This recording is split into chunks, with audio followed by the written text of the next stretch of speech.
práctica de nuestra fe tiene mucho que ver con las relaciones con nuestro prójimo. Es evidente, ¿verdad? Creo que debería estar más que claro.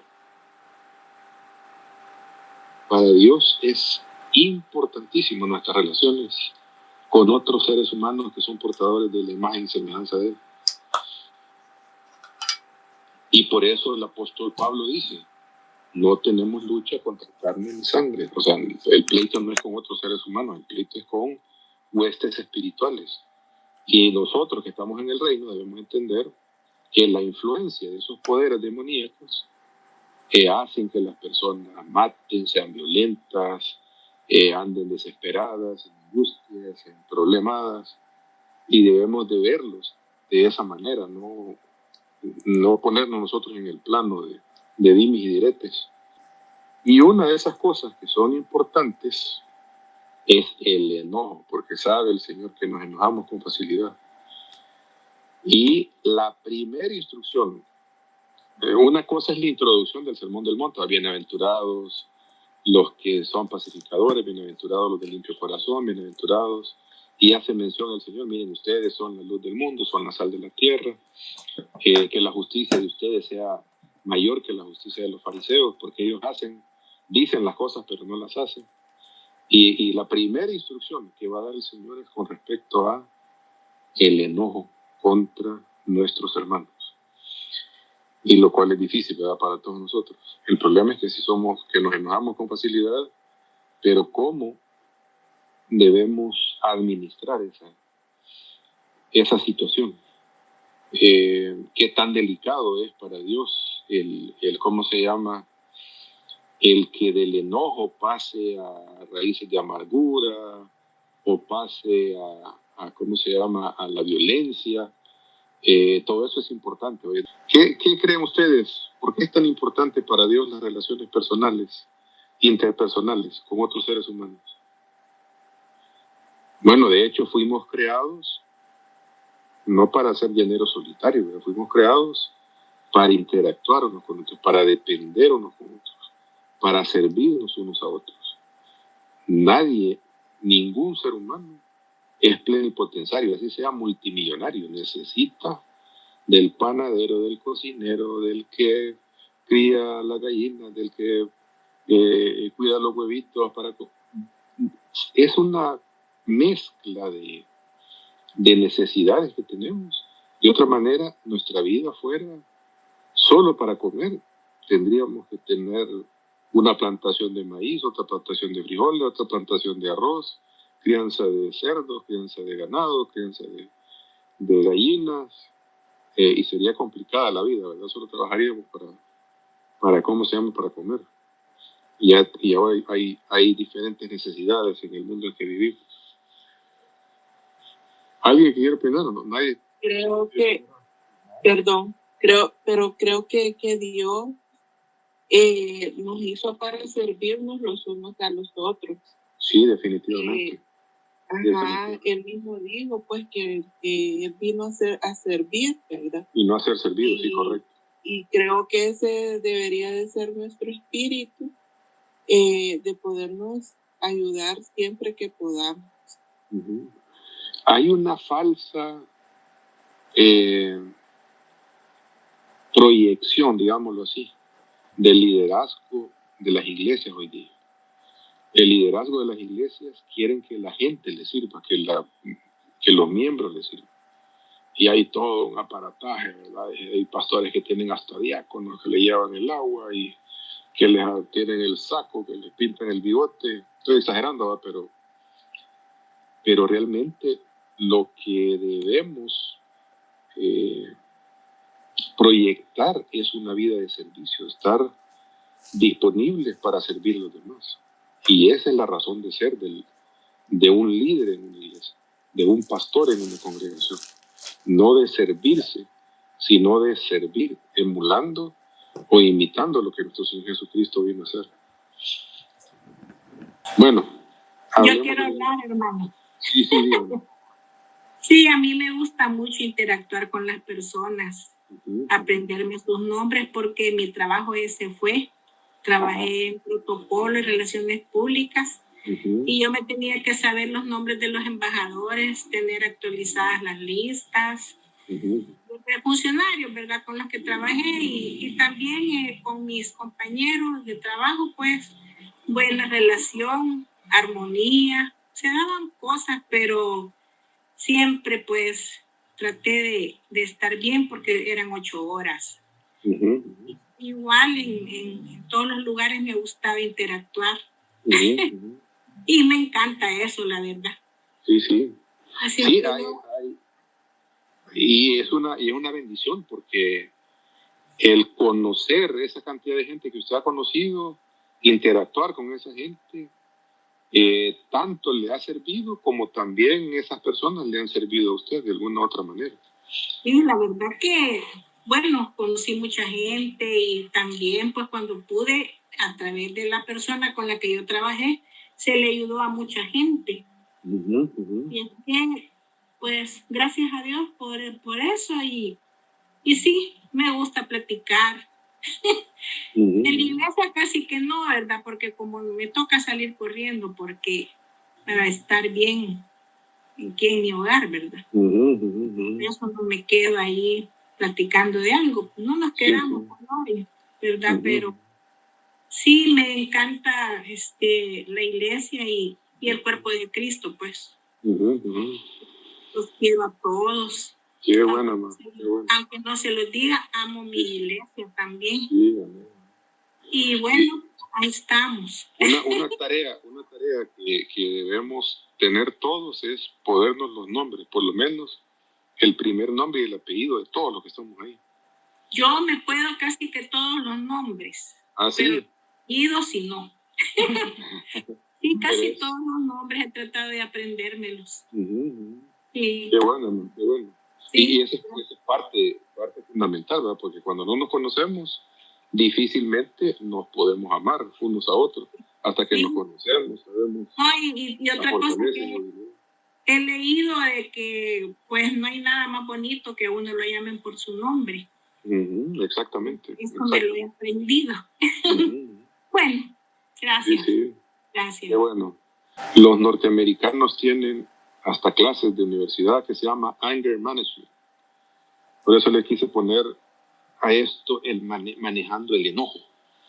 Porque vamos a ir un poquito más allá de la instrucción de Cristo.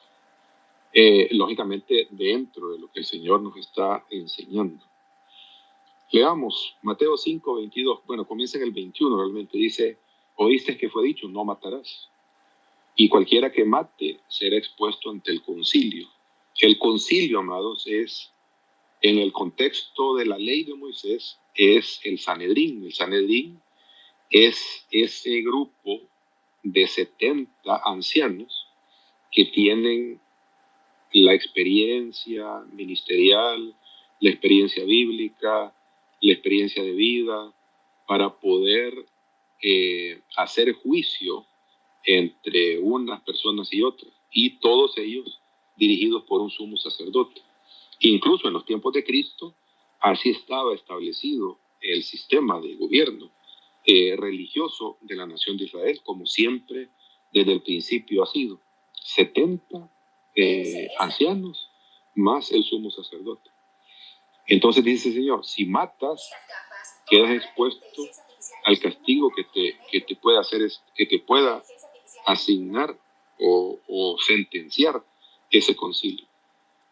Y aquí es donde va a ponerle más plomo al asunto.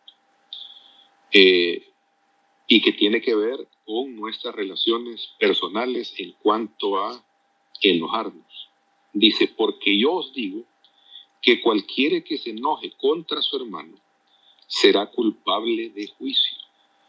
Y ya de entrada está hablando de culpabilidad.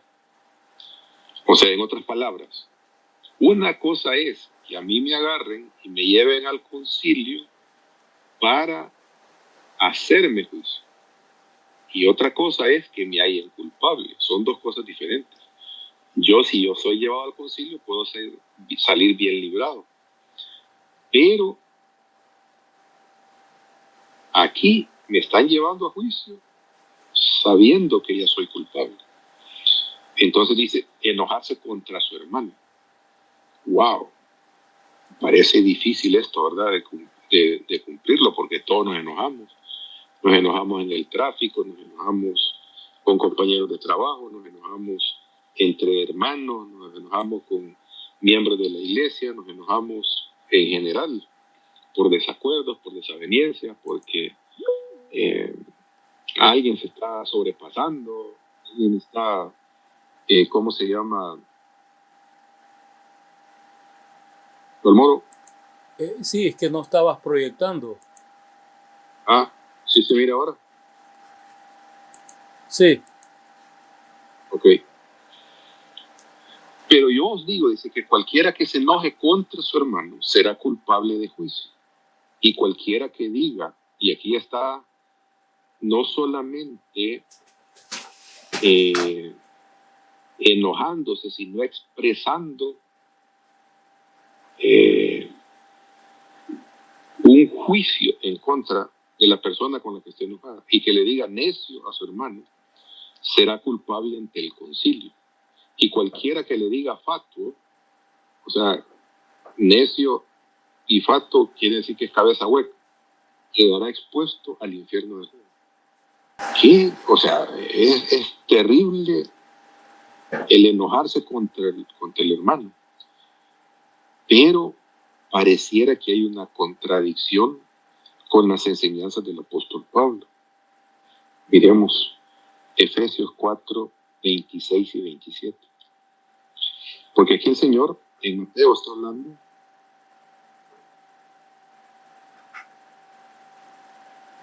Jairo, bienvenido. Aquí el Señor está hablando de enojarse contra el hermano. El enojo es parte integral de nuestra humanidad. Cuando nos vemos malinterpretados, cuando nos vemos poco apreciados, cuando se nos insulta, nos enojamos. Y dice que si nos enojamos, entonces somos culpables cuando somos llevados a juicio ante el concilio. Y vamos a ver de qué se trata este concilio, porque el Sanedrín, si alguien se enoja con el otro, al Sanedrín lo que menos le importa es arreglar ese pleito. Aquí está hablando de otro concilio, está hablando del concilio celestial, está hablando del concilio donde el Señor es el juez y está con todo su séquito de seres celestiales, y lógicamente está nuestro Señor como abogado. Por eso es importante esa figura de abogacía que tiene el Señor para con nosotros. No porque nos pasarían, ¿cómo se llama?, castigando cada rato. Ahora, cuando uno va a la enseñanza del apóstol Pablo, parece ser que el enojo es parte normal y que uno no peca ni airándose ni enojándose. Miren cómo lo pone el apóstol Pablo, Efesios 4:26. Airaos, eso es encolerizate, que se te suban los humos a la cabeza. Dice, airaos, ¿qué significa airaos? Encolerizate, enojate. Pero dice, pero no pequéis. Entonces hay como una contradicción, porque enojarse, de acuerdo al apóstol Pablo, uno puede enojarse sin pecar.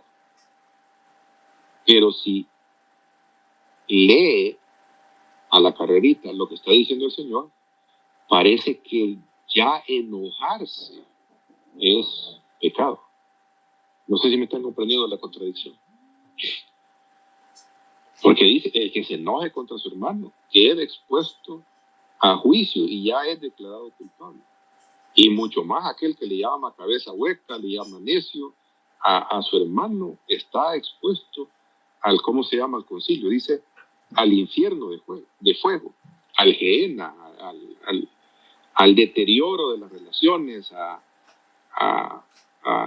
el infierno no entendamos al ¿cómo se llama?, que es el lugar eterno, ¿verdad?, donde va a ser condenado el pecador, sino más bien es caer en este mismo mundo, en esta misma vida, en una situación donde Si yo no me hubiera enojado, dándole vuelta a la tortilla, si yo no me hubiera enojado, estaría en paz con mis hermanos, pero ahora estoy en una guerra, estoy en un conflicto, estoy en ¿cómo se llama? No estoy en paz, estoy peleándome con mis hermanos, y es una situación que se llena de raíces de amargura y puede, ¿cómo se llama?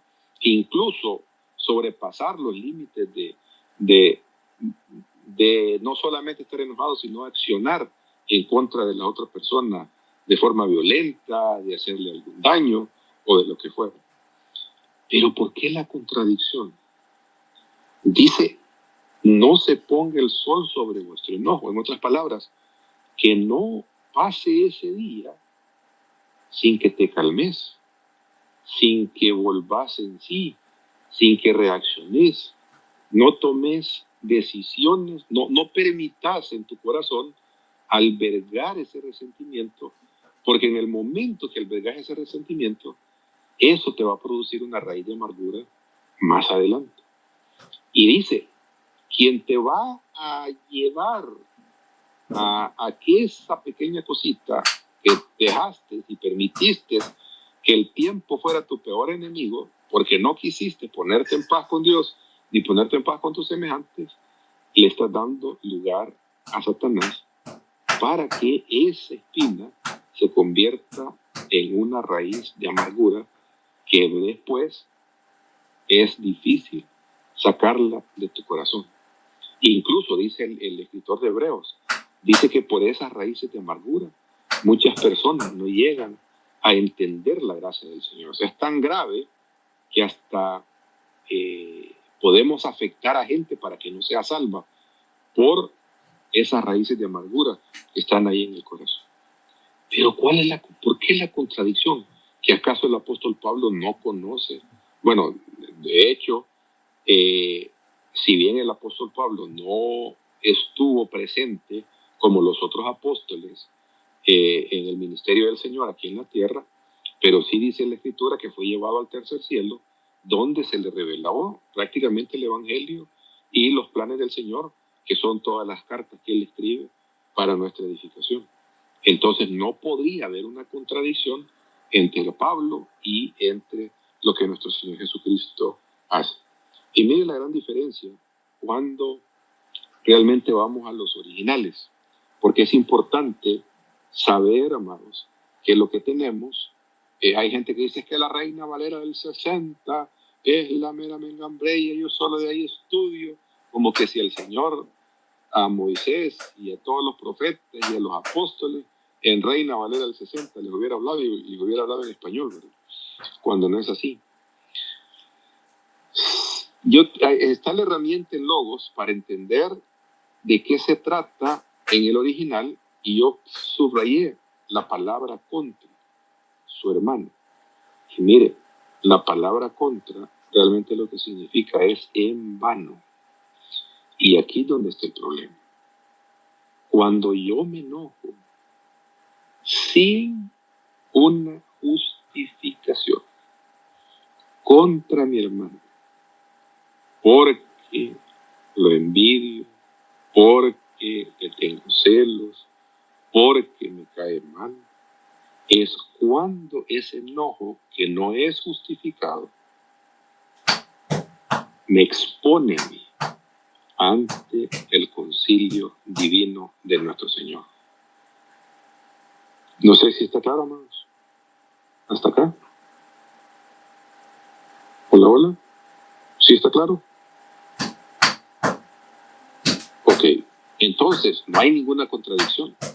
Lo que Pablo está diciendo es, si tenés razón de enojarte, no pecas, pero tenés que controlarte, porque si te das rienda suelta, dejas pasar el día con ese rencor en tu corazón, se va a volver una raíz de amargura, y entonces sí, esa raíz de amargura te va a llevar a pecar, y tenés que matar eso desde la raíz, desde el principio. No dejes pasar que el día, que el sol no se ponga sobre vuestra cabeza, significa que no pase ese día sin que yo me tranquilice y sin que yo vea una solución, digamos, para ponerme a cuentas con mi hermano. Ahora bien, discusiones y disputas han habido, amados, a lo largo y ancho de las Escrituras. Y déjenme ponerles un par de casos, uno del Antiguo Testamento y uno del Nuevo. Moisés, Aarón y Miriam son hermanos de papá y mamá. Miriam es la traducción al lenguaje más reciente, o María, el lenguaje más antiguo, pero es la misma persona. Moisés, Aarón y Miriam son hermanos. Moisés es el líder que ha escogido el Señor para liderar a su pueblo, sacarlo de la esclavitud. Aarón es el sumo sacerdote y Miriam es la hermana de ¿cómo se llama? De Moisés. ¿Estamos claros? Miremos qué pasó con ellos, una historia muy conocida. Número 12 del 1 al 3. Mientras estaban en Hazerot, eso es, amados, frontera ya para entrar a la tierra prometida. Es más, después de este evento, lo que va a suceder es que se van a mandar los 12 espías a recorrer la tierra de Canaán. Eso quiere decir que están en, ¿cómo se llama? En la frontera prácticamente de la tierra prometida. Aquí sí todavía está las generaciones que salieron de Egipto, porque es a raíz de lo que los espías vienen contando que el Señor desecha a toda esa generación. Aquí todavía no ha sucedido esto. Otra cosa que es importante saber es que el Señor hasta este momento no ha prohibido, ni en los mandamientos, ni ninguna otra instrucción, el casarse con una mujer extranjera. No está prohibido. Y como dicen los juristas, lo que no está prohibido se puede hacer. Y miremos lo que sucedió. Mientras estaban en Hazerot, ¿alguien levantó la mano? ¿O Danilo? Marlon. No, solo ahí, para entender, la cosita es la misma Débora, ¿verdad? Porque muchos dicen que Moisés se casó 2 veces, pero no da un nombre específico, pero sí da a entender que es la persona que es extranjera, que es Débora, ¿verdad? Porque a veces se malinterpreta que Séfora, perdón. Sí. Pero Séfora es, ¿cómo se llama? Séfora es la mujer que él toma de ¿cómo se llama? De Madián, es una madianita. Cus está bien lejos de Madián. Cus es en Etiopía. O sea, no puede ser que sea la misma persona. Es otra mujer. Hola, Marlon, ¿está claro? Sí, ok. O sea, por la nacionalidad, o es salvadoreña o es gringa. Pero no puede ser las dos cosas, ¿verdad? Porque en ese tiempo no habían dobles nacionalidades. Entonces dice, mientras estaban en Hazerot, Miriam, mire cómo lo pone, ¿quién inicia el chambre? Miriam y Aarón criticaron a Moisés porque se había casado con una cusita. Cusita es de Cus, de Etiopía. Y los etíopes, de acuerdo a lo que describe la Escritura, son gente de tez morena. Dijeron, ellos dos, Miriam y Aarón, quien comienza el chambre es la Miriam, no la hermana Miriam, sino que la Miriam, la hermana de Aarón. Dijeron, ¿ha hablado el Señor solamente por medio de Moisés? ¿Acaso no ha hablado también a través de nosotros? Y el Señor los oyó. Mire cómo está atento el Señor a los chambres. Cómo está atento el Señor a lo que nosotros decimos y hablamos de las personas. Ahora bien, Moisés era muy humilde, más que cualquier otra persona en la tierra. Mire qué definición. Mire la defensa que está haciendo el Señor con respecto a Moisés. A ver, ¿cuál es el problema? El problema es, espérame, ya me corrí aquí y no hay aquí está. ¿Cuál es el problema? A ver, pongámoslo en contexto. Una de las cosas que sabemos es que todas las otras naciones de la tierra, a excepción de las 12 tribus que van camino hacia la tierra prometida, son adoradores de otros dioses. Punto importante para tenerlo en cuenta. ¿Qué sucedió? No lo sabemos. No sabemos si ya Séfora había muerto y ahora Moisés está tomando una nueva esposa. No lo sabemos. Pero de que es otra mujer, es otra mujer. Problema es que Miriam y Aarón empiezan a hablar mal de Moisés. Empiezan a criticarlo. ¿Y cuál es el punto de crítica? Moisés no le está siendo fiel al Señor, porque en vez de tomar una mujer del pueblo, está tomando una mujer extranjera. Ese es el gran problema. Hasta aquí, el Señor no había prohibido el matrimonio entre israelitas y extranjeros. De hecho, si usted examina ¿cómo se llama? Las escrituras, se va a dar cuenta que de las 12 tribus de Israel, 2 de los hijos de José son extranjeros, porque la mamá era egipcia. Y José se casó con una mujer egipcia. Y que estamos hablando del Génesis todavía. Pero ellos mal enfocaron esta situación y en vez de ver la necesidad, porque este es el punto, amados. Dios siempre, cuando hay una necesidad genuina, no es que se vaya a hacer de la vista gorda, sino que va a hacer una concesión con, ¿cómo se llama? Con esta necesidad. Les digo varios ejemplos. David, por ejemplo, que fue al tabernáculo y ahí comió los panes que solamente los sacerdotes podían comer.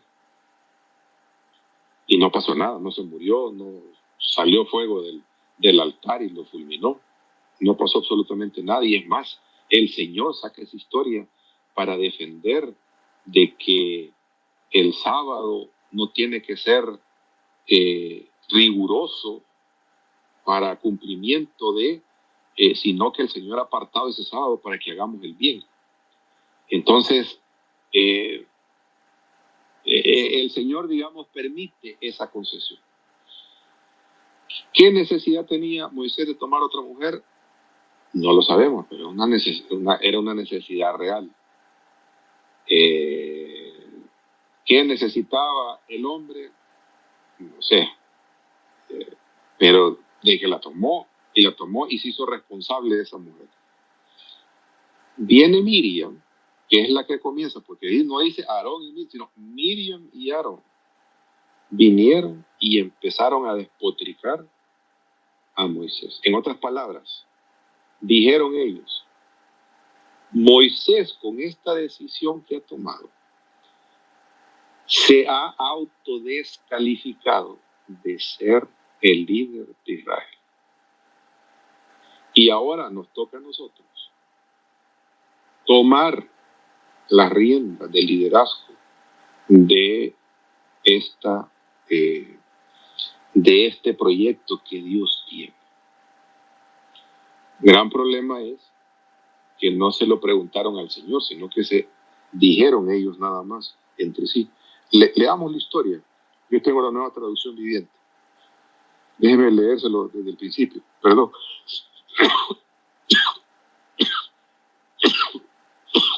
Se los leo.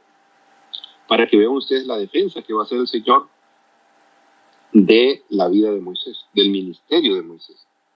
Y por encima de defenderlo, le está dando el protagonismo, o le va a dar el protagonismo que él siempre ha querido que tenga. Mientras estaba en Hazerot, Miriam y Aarón criticaron a Moisés porque se había casado con una cusita. Dijeron, ¿ha hablado el Señor solamente por medio de Moisés?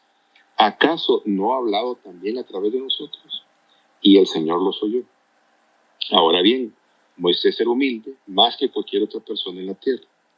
Así que el Señor llamó de inmediato a Moisés, a Aarón y a Miriam y les dijo, vayan los tres al tabernáculo. O sea, en otras palabras, los quiero en mi oficina. Y los tres fueron ahí. Entonces el Señor descendió en la columna de nube y se detuvo en la entrada del tabernáculo. Afuera, adentro del tabernáculo. Aarón y Miriam llamó él. Mire, aquí, ¿a quién de los tres me voy a sonar? A los criticones, ¿cómo se llama? A Miriam y a Aarón. Aarón, por seguirle la película a la Miriam. Ellos dieron un paso al frente y el Señor les habló. Escuchen lo que les voy a decir. Si hubiera profeta entre ustedes, yo, el Señor, me revelaría en visiones, les hablaría en sueños, pero no con mi siervo Moisés. Wow, entonces el Señor está validando el ministerio de Moisés. Y que no ha pasado nada por el hecho de que ha tomado a esa mujer cusita. Que no, esa decisión no lo ha descalificado a él de seguir al frente del proyecto del Señor. Yo le hablo a él cara a cara, con claridad y no en acertijos. Él ve al Señor como Él es. Entonces, ¿por qué no tuvieron temor de criticar a mi siervo Moisés? Porque en la crítica, en la rencilla, en la controversia, estaba el espíritu de desacreditar el ministerio de Moisés. Y mire lo que sucedió. El Señor estaba muy enojado con ellos y se fue. Cuando la nube dejó de estar encima del tabernáculo, ahí estaba Miriam, con su piel tan blanca como la nieve, leprosa. Cuando Aarón vio lo que había pasado con ella, clamó a Moisés, oh mi Señor, por favor no nos castigues por este pecado que tan neciamente hemos cometido. No dejes que ella sea como un bebé que nace muerto y que ya está en descomposición, porque la lepra era un símbolo de pecado y un símbolo de contaminación y que no podía ejercer ningún acto ceremonial en el tabernáculo. Entonces Moisés clamó al Señor, pagando bien con el mal. Oh Dios, te suplico que la sanes. Pero el Señor le dijo a Moisés, si el padre de Miriam tan solo le escupiera en la cara, no duraría su contaminación 7 días. Por lo tanto, manténla fuera del campamento durante 7 días y después podrá ser aceptada de nuevo. Pregunta de 10 millones de dólares. ¿Y Aarón? ¿Por qué no le hizo nada?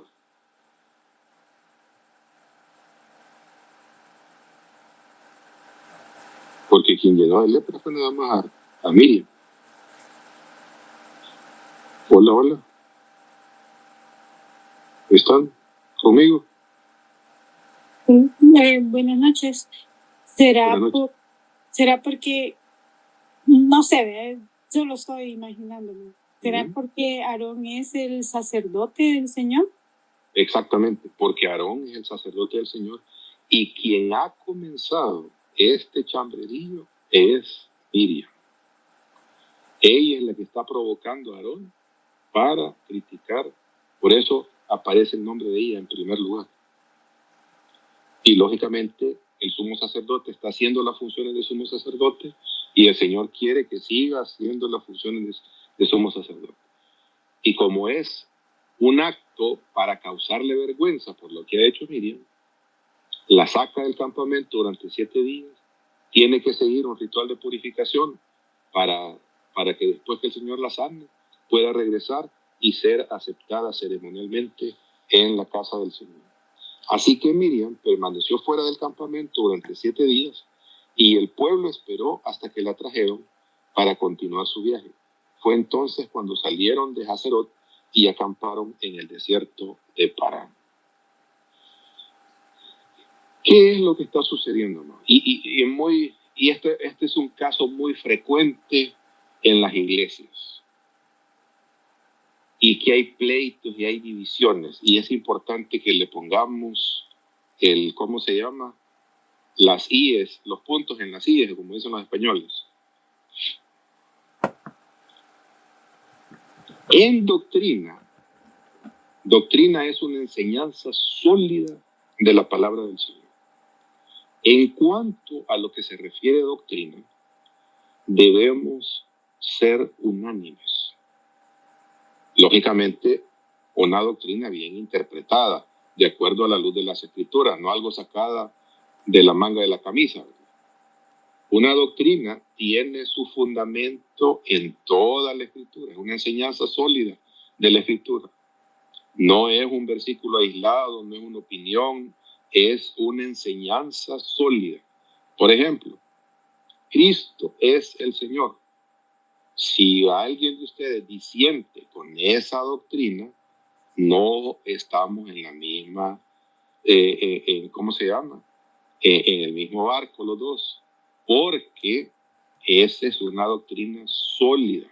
Lo habla el Antiguo Testamento, lo habla el Nuevo Testamento, lo hablan los apóstoles, lo hablan las profecías bíblicas, que todavía están por cumplirse. Cristo es el Señor. El no saber eso, entonces, y no es que para que seamos hermanos tenemos que creer lo mismo, sino que yo tengo que tener la paciencia, o cualquiera tener la paciencia para enseñar, para instruir al hermano y decir, mira hermano, estás equivocado en esto, porque esta es la enseñanza pura y sólida de la Escritura. El gran problema que tenemos los hijos de Dios es que como sabemos tan poca Biblia, a lo que terminamos haciendo es dando nuestras propias opiniones al respecto. Y como nos la llevamos de santurrones, lo más fácil siempre va a ser criticar en vez de ver si la necesidad que tiene mi hermano es una necesidad real, es una necesidad para la cual el Señor está proveyendo. Yo tengo que saber qué necesidad, yo tengo que concentrarme más en la necesidad del hermano, más que en ¿cómo se llama? En pecar de religioso, de santurrón y hacer más, a echarle más leña al fuego de lo que ya está encendido. A ver, les pongo un ejemplo de la vida práctica. Una vez estamos almorzando en la empresa donde yo trabajaba antes y me aborda un hermano que estaba estudiando para pastor y me dice, mire, me dice, sabiendo que yo soy pastor, mire, me dice, yo no bautizaría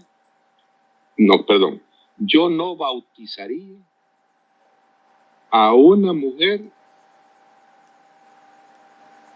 que está divorciada.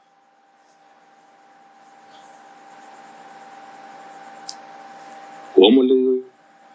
Sí, yo no voy a bautizar, como pastor, no bautizaría a una mujer que está divorciada. ¿Y en base a qué le digo? Es que uno tiene que mantenerse casado y no se puede recasar. Y empieza la película. Bueno, acepte esta escena, le digo yo. Resulta que esa mujer se divorció porque el marido la desechó, la engañó, le dio una patada en el trasero y se fue. Y esta mujer llegó al conocimiento del Señor. Y ahora vos te vas a enfrentar con el Señor a darle cuenta de que no la vas a bautizar por esa razón. ¿Qué vas a hacer? Me digo, ya me la planteo de manera diferente. Si es que todos los casos son diferentes, mijo. No podés meter en el mismo huacal a todos los casos que conocemos. Tenemos que saber discernir, tener discernimiento y no caer en opiniones, sino ser sensatos, ser prudentes y ser humanos con las necesidades de las personas. Un ejercicio práctico, hermanos, es ponerme yo en los zapatos de la otra persona. ¿Cómo me gustaría que me trataran si yo fuera esa persona que está pasando por esa situación? Y ahí la película nos cambia, porque una cosa es el dedo acusador y otra cosa es que a mí me estén acusando por lo mismo. ¿Cómo me gustaría yo ser tratado? Y aquí el Señor está diciendo, mire, tu opinión me vale sorbete. Las críticas de ustedes me valen sorbete. Yo no voy a desacreditar a mi siervo, no lo voy a degradar a mi siervo, lo voy a dejar en esa posición de autoridad porque yo lo escogí, lo que él ha hecho, aunque a ustedes les parezca que es una patada de burros en ayuna, sigo manteniendo mi fidelidad para con él. Él es un hombre manso, no está haciendo las cosas por capricho, no está haciendo las cosas por jactancia, no está haciendo las cosas por orgullo, está haciendo mi voluntad. Así que los que se merecen el castigo son ustedes que han empezado el chambrerío y no mi siervo. No sé si está claro o no el punto. Hola, hola.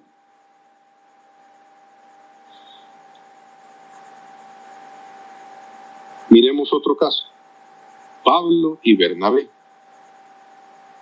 Pablo y Bernabé. Bernabé, en la vida de Pablo, amados, es un hombre muy apreciado por Pablo. Muy apreciado en el sentido de que cuando él está recién convertido, es Bernabé el que lo introduce a las comunidades evangélicas, porque le tenían miedo a Pablo. Y fue Bernabé quien lo adopta como hermano para decirle, no, en él ha habido una verdadera conversión, siendo que Bernabé tiene una buena reputación, tiene un buen testimonio con los hermanos, y él es el que sirve para, miren, permite que Pablo dé el testimonio, para que vean ustedes que sí es un hombre transformado, que no es un hombre que se está haciendo pasar por cristiano para arrestarnos y llevarnos a la cárcel o matarnos. Así de el compañerismo, y lógicamente viajan juntos. En la vida, amados, vamos a tener diferencias de opinión y eso es normal, pero debemos tener como regla, miren, en cuestiones doctrinales, si no estamos de acuerdo, estudiemos bien el tema y pongámonos de acuerdo, porque hay enseñanzas sólidas de la palabra. Cuando la Biblia no habla de ciertos temas, vos vas a tener tu opinión, yo voy a tener mi opinión, callémonos los dos, y en vez de que sirva de conflicto, de pleito, no permitamos que las diferencias de opiniones dañen nuestra amistad, dañen nuestra hermandad, dañen nuestro ministerio. Miremos qué pasó con Pablo y Bernabé. Después de algunos días, estoy en Hechos de los Apóstoles, capítulo 15. Después de algunos días, Pablo dijo a Bernabé, volvamos a visitar a los hermanos en todas las ciudades en que hemos anunciado la palabra del Señor, para ver cómo están. Y Bernabé quería llevarse consigo a Juan, el que tenía por sobrenombre Marcos. Este Marcos es el escritor del Evangelio según San Marcos. Este Marcos es sobrino de Bernabé. Bernabé, gran chero de Pablo. Estamos, para que vean las relaciones, cómo están. Pero a Pablo no le parecía, opinión, bien llevar consigo al que se había apartado de ellos desde Panfilia. Marcos o Juan, el sobrenombre de él es Marcos, Se apartó de ellos porque una cosa es verla venir y otra cosa es platicar con ella. Marcos no tenía la madurez para soportar todas las cosas, las persecuciones, los encarcelamientos, que les dieran con la vara. No tenía esa madurez. Entonces dijo, yo quería ser evangélico, pero porque me dijeron que iba a estar aquí en el ministerio de alabanza, bien galán. No sabía yo que iba a ser tan duro esta cosa. Entonces, ahora Bernabé dice, yo me quiero llevar también a Juan en este nuevo viaje que vamos a hacer, Pablo. Y dice Pablo, mira, este asunto es de gente madura. Este asunto de andar viajando, visitando a los hermanos, es de gente que tiene los pantalones puestos. Esto no es de que hoy sí, y entonces es que me está llamando mi tía que quiere que la vaya a visitar y entonces me voy a regresar. No, esto es firme. Pero a Pablo no le parecía bien llevar consigo al que se había apartado de ellos desde Panfilia y no había ido con ellos a la obra. Y hubo tal desacuerdo entre los dos cheros de cheros, y cheros que se conocieron en el Evangelio. Y hubo tal desacuerdo entre ellos que se separaron el uno del otro. Bernabé, tomando a Marcos, navegó a Chipre. Y Pablo, escogiendo a Silas, salió encomendado por los hermanos a la gracia del Señor y pasó por Siria y Sicilia, confirmando a las iglesias. Una diferencia de opinión puede llevar a una separación sin razón de ser, sin poder superar. O sea, véanlo de esta manera. Si Bernabé es el tío de Juan, y Bernabé había sido su mentor para introducirlo en las comunidades cristianas, no es que Pablo tenía que andarlo cargando en el lomo. No es que Pablo tenía que andar, simplemente es que en mi opinión yo tengo que hacer un trabajo de hombres y no quiero niños aquí conmigo. La cosa es, hermano, que todos hemos nacido niños y nos hemos formado en el camino. Y la parte ministerial mucho tiene que ver con la formación de personas. Y Bernabé tiene ese corazón porque ve algo en la vida de Marcos que Pablo no está viendo en ese momento. Pablo está ofuscado por lo que los había abandonado ahí en Panfilia. Este bicho mocoso. No, esto es de hombres, esto no. Pero Bernabé dice, no, este es mi sobrino, es hijo de mi hermana, de mi hermano, no sé de quién era hijo. Y ¿sabes qué? Tiene el llamado al ministerio. Marco va a ser un instrumento de Dios. ¿Y sabe qué? El tiempo le dio la razón a Bernabé. Mire Pablo cómo habla después de Marcos. Aquí está dando los saludos el apóstol Pablo a los colosenses. Aristarco, mi compañero de prisiones, os saluda, y Marcos, el sobrino de Bernabé, acerca del cual habéis recibido mandamientos. Si fuere a vosotros, recibidle. Ahora es Marcos, el evangelista. Es que este no me gusta para esto, pero el tiempo me está demostrando que este muchacho sí tenía un llamado. Y lo va a decir todavía con más categoría a Timoteo. Solo Lucas está conmigo. Toma a Marcos y tráele contigo, porque me es útil para el ministerio. Una de las grandes enseñanzas de esto, amados, es que nosotros no podemos desechar personas por opiniones. Una cosa es que Marco dijera, mire, yo creo aquí en la diosa Diana y ustedes andan predicando a Cristo y hagamos una sola mezcolanza. Yo diría, bueno, No, ¿verdad? Porque aquí sí se trata de hacer el evangelio. Pero de que alguien tuvo un resbalón, tuvo un fallón en su juventud, cuando comenzaba en el ministerio, y por eso yo voy a descartarlo y no voy a tener la paciencia para que sea Dios a través de su Espíritu quien nos forme, quien vaya poniendo los pilares, las columnas, las bases sólidas en su vida. No, amados, no podemos caer en esta situación. Necesitamos ser pacientes, tolerantes, como lo es nuestro Señor Jesucristo con nuestras propias vidas. No permitamos enojos por diferencias de opinión. Mire lo que dice la Escritura al respecto. Gozaos con los que se gozan. Este capítulo 12, hermanos, es precioso porque habla de la vida cristiana. Gozaos con los que se gozan, llorad con los que lloran. Unánime significa una sola mente entre vosotros, no altivos, sino asociándoos con los humildes, con los que son mansos de corazón. Y no seáis sabios en vuestra propia opinión. Es que yo pienso, pastor. Está bien, vos podés pensar lo que vos querrás. Yo también tengo derecho a pensar lo que yo quiera. Lo que nos debe unir aquí es la palabra revelada de nuestro Dios.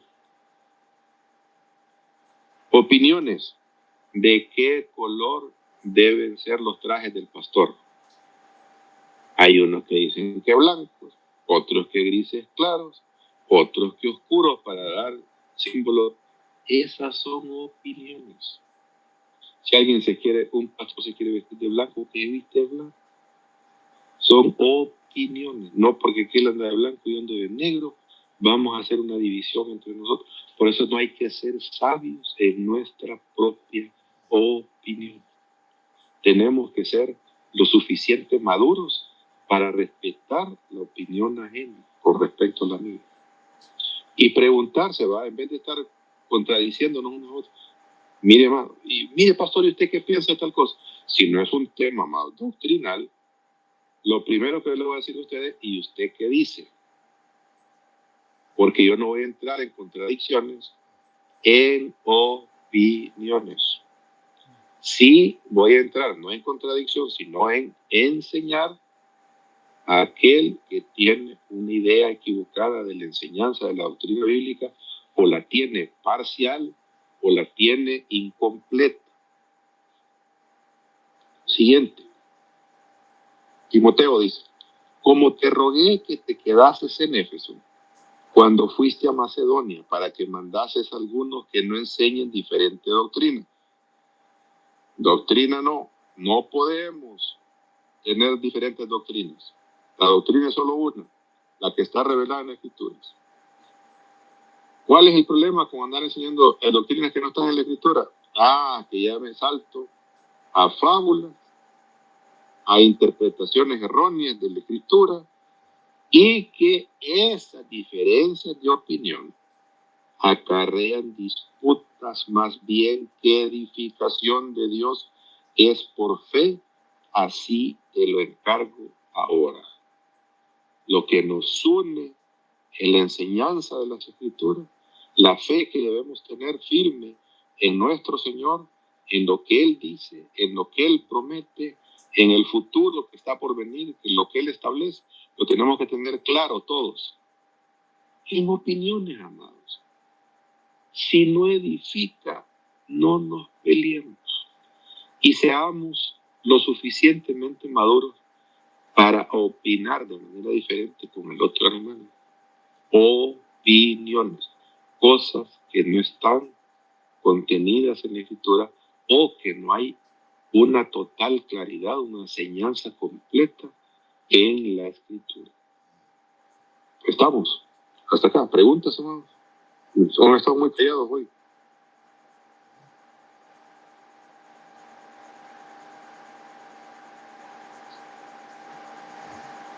Hola. La regañada, pastor. Tan bravo. No. No es regaño, sino que es instrucción. O sea, imagínense, ¿verdad? en ese momento de la historia, se ponían a sacar esas grandes genealogías y que no sé qué. Y a mí de qué me sirve que si mi tatarabuelo venía de la tribu de Zabulón, si de la tribu de Neftalí o de la tribu de Pencho y Aida. No sé de cómo se llama.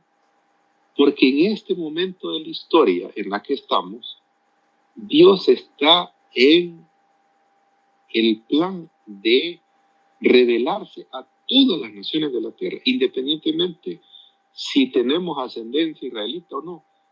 Por eso somos, ¿cómo se llama? La gracia nos ha alcanzado a nosotros. ¿Y qué tiene que ver la genealogía? Déjeme decir una cosa. Allá en Estados Unidos se habían agarrado la pila de que todos los que llegaban allá a Israel le sacaban que ¿cómo se llama? Que eran de la ascendencia de no sé qué, y ya lo relacionaban con las tribus, y entonces, hermano, una locura. Es una locura como por ejemplo, ¿verdad? Preguntas que me han hecho que son de opinión. Mire, pastor, y podemos comer tamales en un velorio. ¿Y por qué no? Le digo yo. Es que los tamales son del diablo. No, hermano, son de gallinas, no son del diablo. Y no los han ofrecido a otros dioses. Y es que la familia está, ¿cómo se llama? Proveyendo un alimento para la gente que los está acompañando. La misma instrucción bíblica dice que por cuestiones de conciencia ni siquiera tenemos que preguntar ni de dónde viene, pero le vamos a pedir el dúo de la gallina, de dónde la sacaron, solamente porque somos santos y tenemos que... No pequemos. Otra, por ejemplo, ¿verdad? Que es muy común. Vamos a un entierro de una persona que le están velando en una iglesia católica. Viene el hermano puritano y dice, no, yo no entro a la iglesia católica porque ahí hay demonios. Hermano, si tuviéramos que salir de todos los lugares donde hay demonios, nos tiene que llevar el Señor a su gloria ya, porque en todos lados hay demonios. Si usted tiene un negocio de lo que sea, ¿verdad? Una librería, usted no le anda preguntando, mire, usted es cristiano, es que yo solo a los cristianos le vendo, fíjese. Son disparates de gente que se la lleva de puritana por el lado equivocado, ¿verdad? Y que no están haciendo la obra del Señor, que quieren separarse del mundo, pero no es una separación de la cultura del mundo, es una separación, es un aislamiento de las personas del mundo. Y por eso muchas veces la gente del mundo nos mira mal, nos mira como que somos locos, como que somos, que no estamos en nuestros propios cabales, como que somos fanáticos, y no nos mira como personas genuinas, que hemos adaptado la fe cristiana, que vivimos para el Señor, que vivimos para amar a nuestro prójimo. Otra pregunta que me hicieron, pastor, ¿yo puedo ser, ¿cómo se llama? Compadre de un amigo mío que quiere bautizar a su hijo? Hermano, si eso va a ser de ¿cómo se llama? De estar cerca con esa familia para que usted se la gane a Cristo, hágalo, hombre. ¿Y qué tiene que ser compadre? ¿De dónde dice en la Biblia que no hay que ser compadre? Que no hay que ser cheros con, ¿cómo se llama? Es más, ¿sabe lo que sí prohíbe el Señor? Que con aquel que se dice ser cristiano y realmente no lo es, dice, mejor con ese ni con más, pero con las personas del mundo, sentate con ellos a la mesa, hablarles de la palabra, compartir con ellos. Es muy buena parte, amado, del aislamiento que tenemos con amigos, con vecinos, es porque somos religiosos, nos hemos tirado más por el lado religioso que amar realmente a nuestro prójimo, que hablar con nuestro vecino, que comprender a nuestro vecino, que ver las necesidades del vecino. Y aislándonos, esto es como que usted tenga un negocio y en vez de sacarlo al mercado, lo meta ahí en ¿cómo se llama? En 4 paredes encerrado. ¿Y quién le va a llegar a comprar? Tiene que abrir las puertas del negocio para darse a conocer. Lo mismo sucede con nosotros como cristianos. Necesitamos estar en paz con nuestros semejantes, que ellos vean que pueden contar con nosotros. Mira, y puedes orar por tal situación. Sí, vamos a estar orando por esa situación, no te preocupes. Vamos a estar orando. Mira, vos deberías hacer lo mismo. Y ya le explico yo mi fe a esta persona para que, ¿cómo se llama? Para que él también vaya buscando los caminos del Señor. Pero no nos aislemos por opiniones. No enconchemos porque somos religiosos, porque es que ahí en la iglesia católica cantan ese himno, entonces nosotros los evangélicos no lo cantemos. ¿Y quién dice que no? Si está hablando de Cristo, a menos de que hablen de la Virgen o de los santos, yo estoy de acuerdo a que no lo cantemos. Pero si están hablando de exaltar a Cristo, y más si lo están exaltando como Rey y Señor, cantémoslo nosotros también. ¿Cuál es el problema? No sé si me estoy dando a explicar, ¿no? Porque nos dejamos ir por el lado religioso en vez de ¿cómo se llama? De realmente mostrar amor a nuestro prójimo. Claudia. Una de las cosas que veo y que también me ha ayudado a mí a entender mucho dentro pues sí, en mi vida, ¿verdad? Que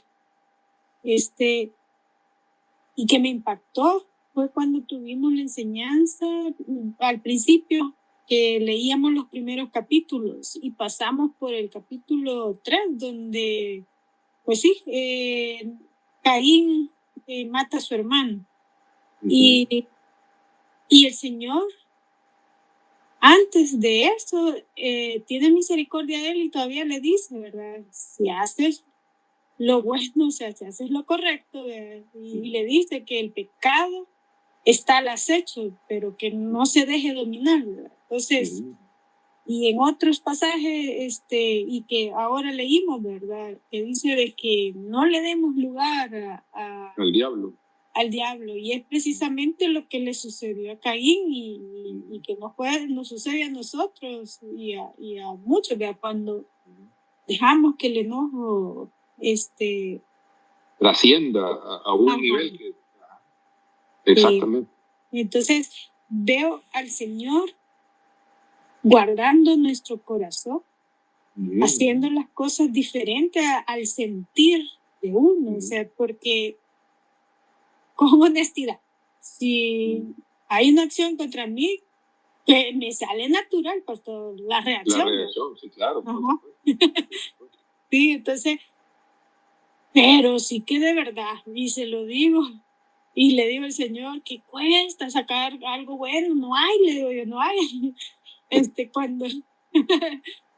Entonces, definitivamente es en las fuerzas del Señor y en esa obediencia es bien glorioso lo que el Señor hace y transforma por el simple hecho de obedecerle y hacer lo que Él dice, ¿verdad? Porque es más grande eso. Entonces, ese amor fluye ahí, pero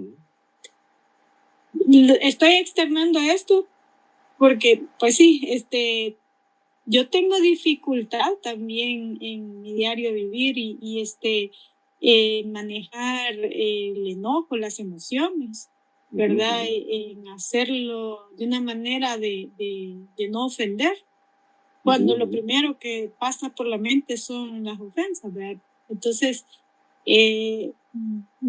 veo al Señor, ¿verdad? Insistiéndome y diciéndome, no se hace así, ¿verdad? No se hace así porque el fuego con el fuego, pues, enciende más fuego, ¿verdad? Exactamente. El Señor es, la fórmula de Él es diferente a lo que, por naturaleza humana queremos resolverlo nosotros.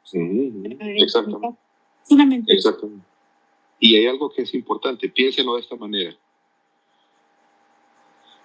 Váyanse al Padre Nuestro. En el Padre Nuestro dice, y perdona nuestras ofensas como nosotros perdonamos a nuestros deudores. Esa frase, hermano, el Señor la retoma en otra ocasión y dice, si ustedes no perdonan a los que tienen, a los que son semejantes a ustedes, si no los perdonan, tu Padre Celestial tampoco. En otras palabras, yo cierro las puertas de los cielos al darle rienda suelta a mi enojo, al no perdonar, al que eso me lleve a tomar decisiones acaloradas, apresuradas, de las cuales quizás me puedo arrepentir más tarde, cuando le doy esa rienda suelta, debo pensar que, poniendo en balanza las dos cosas, que perder la bendición del Señor simple y sencillamente por salirme con el enojo y con el rencor contra mi hermano, o decirle a mi hermano, mira, ahí queda.